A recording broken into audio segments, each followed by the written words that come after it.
Dynamite. I'm kind of confused. I might actually use this title. There are certain things that happen in the show that were fine.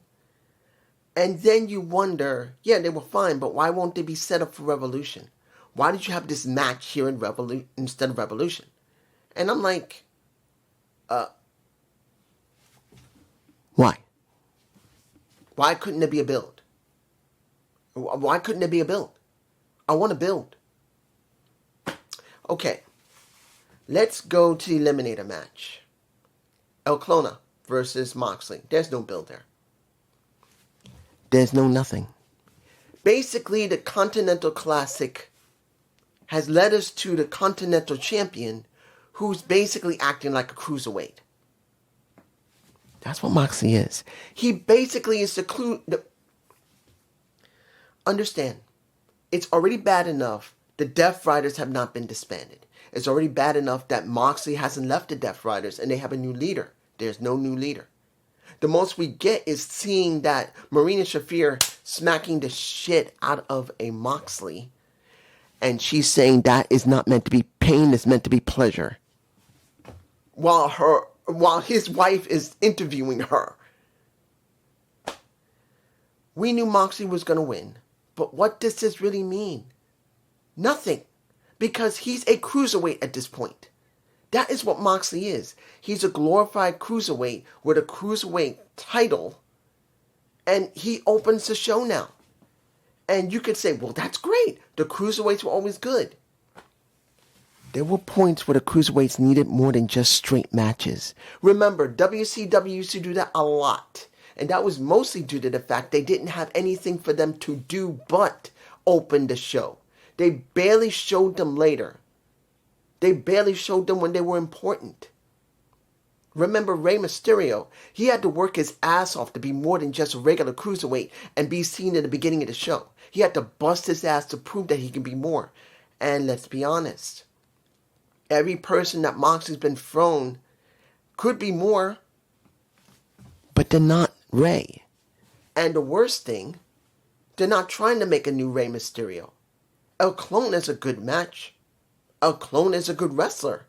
But what is he doing? Nothing. They're not making him important. He was just basically meant to eat that match. Next, Orange Cassidy versus Gabe Kidd. And Gabe Kidd won that match, even though he had to cheat by sticking their fingers into the eyes. Yeah, he did that. Of course he did that. But do I care about Gabe Kidd? No. Do I care about Clark? No. They haven't given me a reason to care. But did they give Gabe Kidd a win? Yes. I rather think that Clark, I think his name is Clark Connors, I think he should have got the win. I think he should have been something. But they made it very clear that it's not about Clark. It's about Gabe Kidd having a full-out feud with Darby Allin, who nailed him after the match was over when Orange got his butt kicked and lost the match, which is a rarity. You don't normally see Orange lose, which is fine.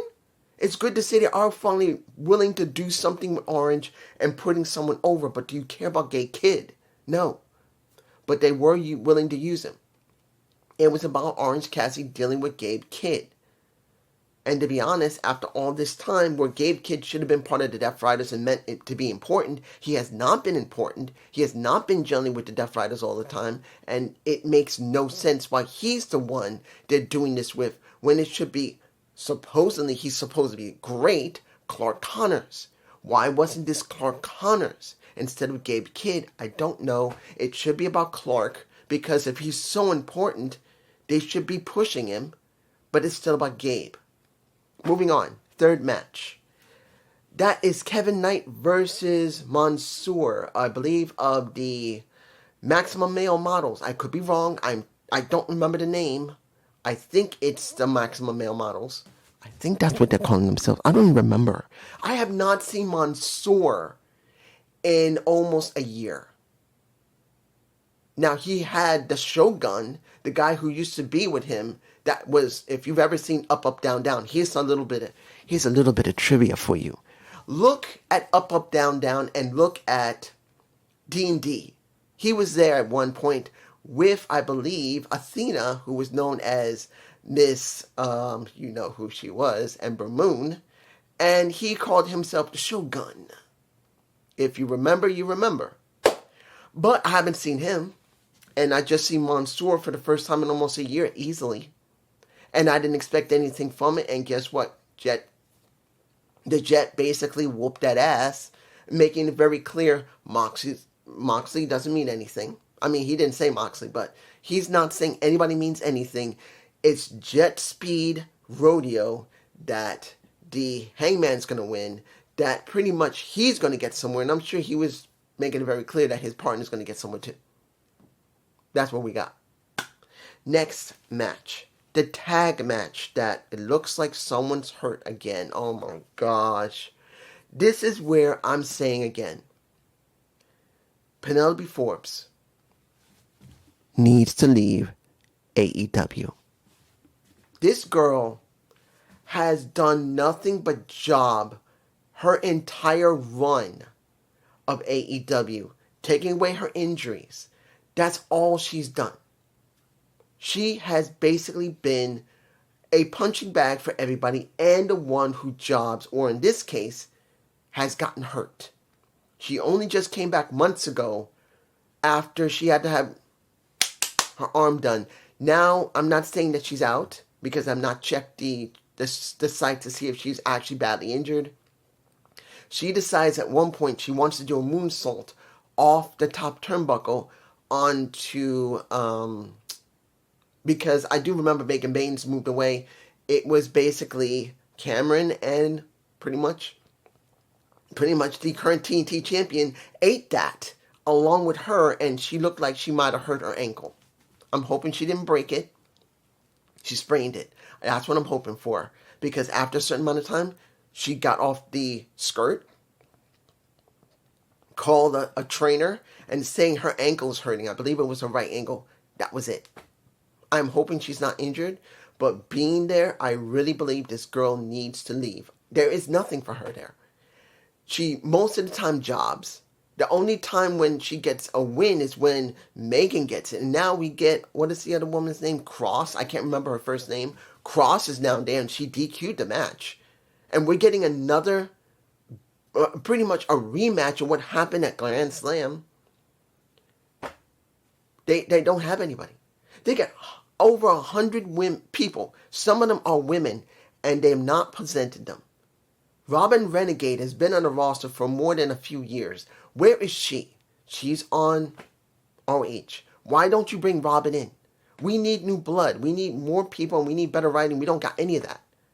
This is not meant to just chew on AEW. After last week, they did a good job, because I will talk about the coin toss.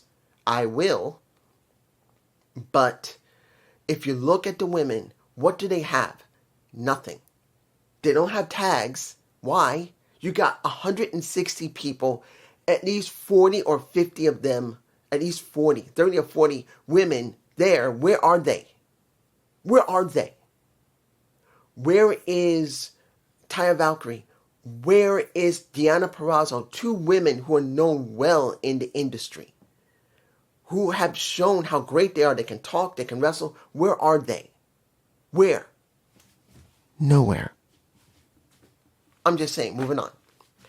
Davis versus a Brody King. Let's make this very clear. Did I believe Davis was going to win? No.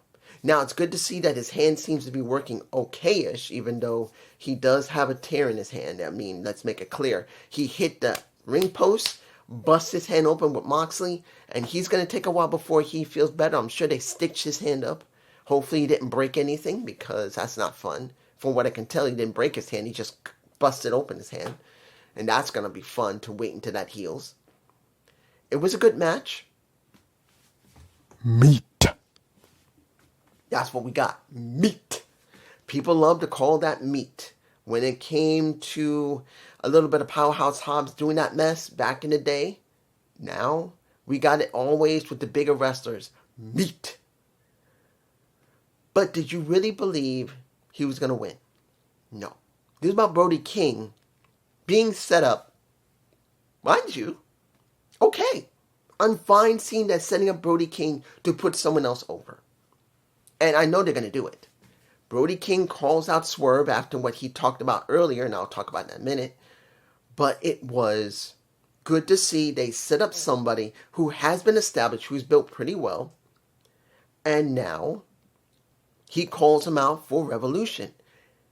And that's good because then you can think about it like this. You've been wanting, I'm sure people like myself, wanting to see people get built up enough so they can be credible against somebody. Brody King, yes, it's not been one of the best builds. It hasn't. We know the build for him hasn't been good. But at least he's presented enough that you can believe somewhat that he's a threat. And him saying that I'm the true dangerous man in AEW, going up against the true man who's the dangerous man in AEW. And they're doing it at Revolution. Good. You're not getting it done next week, or worse, on Collision, who has lesser numbers than Dynamite. You're going to give us something on a pay-per-view. Good. I am glad to see it. Is it great that it's Brody King? No, because to be honest, I think he needs more development, but at least he's been developed enough with MJF that you can think he is credible to an extent that at least he'll give a good challenge, at least enough, to Swerve. Final match. That is the Mile High match. You got the Demand and FTR versus the Rascals, the Bucks, and Jack Perry. Did you honestly believe this should be here? Think about this for a moment. I know people can say, dude, that was a great match. There was so much excitement. Why couldn't you save it for the pay-per-view? If they're having problems between each other, and you add in the Rascals now, which is great. The Rascals are getting spotlighted. Why are you rushing it? Why won't you at least let the Rascals get built up? Why won't you at least let the Rascals mean something? Why wouldn't you let Jack Perry, who's really not done much other than wanting the national championship, have more time at this situation? No. They just decided we're in Denver. We'll do the Mile High match here. Why not do the match where these guys just go at it and just tear each other apart? And instead of waiting for the pay-per-view, which would give us something. No, we do it here. And you know who won. You know who won. But does it mean anything? You see Jack Perry pinning Ricochet, which you're going to say, well, that's great. They can set up the match for Revolution. Yes, they can. They could. But it's not necessary. You could still have this here and then springboard off of that to something more. But I'm telling you, they just wanted to get it over with. Now, mind you, they're going to do a national championship match. Now, I do believe it will be at Revolution. But basically that match, you could have left out the Demand's leader. You could have left out Jack Perry. And you could have had them both just watching and then fighting one another in other ways and give a whole month for these guys to get built. But no, you just do it here. And yes, they're going to probably build it that way. And I think that's the wrong way to go. Now, we got a couple of things here. Let's get to the meat and potatoes of this situation. Let me tell you this. Do I believe Thunder Rosa is an interesting match to Tekla? Yeah. Do I care about it? No. Why? No build. Thunder Rosa now can wrestle. Great. But why are you letting her go to Tekla now? Why not build her back up to be a credible threat? She's not a credible threat. She just came back. She has nothing. And now they're letting her have a match. Next week on Dynamite. It don't mean anything. You could actually take one of the women in the back and sacrifice her to Tekla. You got at least 30 or 40 women back there that you could use. Hell, you can use Robin Renegade. I would rather see this girl actually be developed on the main roster. She's been there long enough by herself because her sister isn't in AEW RH as far as I know. It's just Robin. So you could have done something with her. No. So now you're going to throw Thunder Rosa at her. And then you see a little bit of Chris Statlander, who's going to be cleared this weekend, where she's going to have a match with Thunder Rosa going against the Sisters of Sin. And guess what she says? Be careful. You know Thunder Rosa won't be careful when she faces the Sisters of Sin, and next week when she faces Tekla. But do I even care? No. Because Thunder Rosa feels like nothing. The only one that had any major development has been Chris Statlander, and it's not been great development, but it's been development. And now she's telling her, be careful. Why? Wouldn't it have been good to build up I really want to see the women's division feel important. Let Thunder Rosa get rebuilt again. Let Chris Statlander get built again. All those women in the back. You got Tekla, who's the current champion. You got Thunder Rosa, you can rebuild her. You got Chris Statlander, you can rebuild her. You got legitimately two women who have been multiple time champions. One, it literally made her so famous doing Lucha Underground in a Taya Valkyrie. And you got Deonna Purrazzo, who made her name in TNA. And you're doing nothing with them. They're not even tag champions. Why are they not being shown to go up against Willow Nightingale and Harley Cameron? They need tag teams. And all they got is the ones you see. What about them? It's ridiculous. But let's move on to the next thing. Swerve's moment. And I gotta say this. I actually liked when Nana called Swerve and there was no music. Swerve shows up, no music, in his jacket with the chain around his neck, making it very clear that he is no longer going to do regrets. He said, when I spoke, he didn't say Hammond directly at first, but he did. And he was asked, did you have regret for what you've done? And he said, yeah, I have regret. But now he says, as I've had time to think about it, I won't be doing that again. Not that I didn't regret what I did. He did. He said it clearly. I did regret it. But now, because of wanting to become champion again, and during that time, even though I had regret, I was the hottest I ever was, and I was champ. Now, I'm going back to that. There will be no more regrets. And anybody on the roster that wants me, ergo Brody King when I talked about it earlier, and of course Andrade El Elio is going to be going up against Bandito. I forgot to say that. That's going to happen at Revolution. I don't care who it is. I'm going to destroy you, and it's going to be on you, and I'll have no regrets. That was done well. And then the music played. To be honest, I would like there be no music whatsoever, and that he just left with Nana, no music, all serious, all that. That's just me. The music wasn't bad. It was timed well. But for me personally, and I'm saying me personally, I would have had no music when he came in, says his piece, and no music leaving with Nana. Nothing. I would have had him leave to the back, looking back at everybody, and making it very clear all that matters is his title. He wants it back. That would have been better for me personally. The final thing we're going to talk about is double heads don't give you what you want. I think that might be the title if I remember this. Double heads will not give you what you want. We get the interview, well, the talk of, let me give it to you like this. Way it got set up was fine, but I had this feeling, I knew there was going to be some type of screwiness. And we get it. We get from Mr. MJF. He said, I took what you thought in consideration, but I am not going to go by what these people said. And then when he said, oh, give me a minute, I got to throw my gum out, he threw it at somebody in the crowd. Good.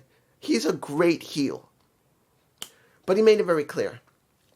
You like Chance, don't you, Hangman? Let me give you like this. Heads or tails? Heads. We do your match. And of course, he did talk about you're really brave that you're doing this. And I retired someone doing what you wanted. That if you lose, you never go after the title ever again. And I'll do that with you. But let's put it like this. A chance, a coin. Heads, tails, it's your match. Will happen. Heads, my match will be a one-way DQ match. If I am in that match, I can do whatever I want. If you even try to do something dirty, it's over and you lose automatically. And he does tell him, look, you don't know what it's like to go for Texas Death. This is my match. I will tear your flesh and all that. But I knew. It was obvious. There was going to be a double-sided coin. Whether it's going to be a double-headed or double tail, he makes it very clear. I'm going to do it like this. Heads is my match. Tails is yours. Flips it. Hits the mat. It's heads. Take a look at it. And Tony Schiavone says, well, looks like the other match is going to happen, which is the one-way, no DQ match. And as MJF picks up the coin and walks away, guess what Hangman does? Hangman says, Max, show me that quarter. And he goes, no, I ain't doing that. Bye. And as he tries to leave, Brody King and Jet Speed come out. And they pretty much make it very, very clear. You're not getting out of this. You're going to walk back. If you try, you're going to get your ass handed to him. And as Brody King was holding his hand, he got the coin out. And it was both coins. And both sides heads. And he made it very clear. Max, you think I'm damn stupid. And Tony Khan made it very clear. Not Tony Schiavone. Telling Tony Khan. Well, Tony Schiavone being told by Tony Khan, now Texas Death. Is it bad? No. It was okay. It was okay seeing a double-headed coin. I haven't seen one of those damn things in a long time. A double-headed coin. You don't normally see those much often. And in wrestling, like WWE, they don't do it. TNA, I don't remember the last time they've done it. AEW has decided to use a double-sided coin, which is fine. Great. And we will get our match. Now the question is going to be how much more build they need to do. They got until, the 27th, I believe, before the next match. So they got over a month. They got to give us more. They got to. They got to give us more suspense when it comes to Paige and more to MJF. I will say that this is the most developed match and developed story they have right now. It is. Everything else has felt very lacking. And even though several of the matches, like the Mile High match, shouldn't have happened, it wasn't a bad match. No one said it would be. But it's just me. Peace.